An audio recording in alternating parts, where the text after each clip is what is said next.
د هرات دوه عالمان د نامعلومو کسانو لخوا ووژل شول. سلام ستړي مشئ، وخت مو په خیر ګرانو کتونکو. لمر نیوز ټي وي ته ښه راغلاست. که غواړئ د سیمې او نړۍ تازه خبرونه پر وخت سره وګورئ، په درنښت سره لمر نیوز ټي وي سبسکرایب کړئ.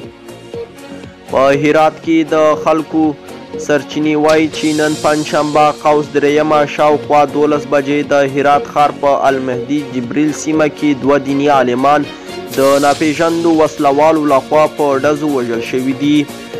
د پیښې له سیمې څخه د عیني شاهدانو د معلوماتو له مخې د هرات ولایت د شیعه علماو شورا دوه غړي شیخ رجب اخلاق او خادم حسین هدایتي د المهدي جبریل په ښارګوټي کې د نامعلومو وسلوالو لخوا په ډزو وژل شوي دي.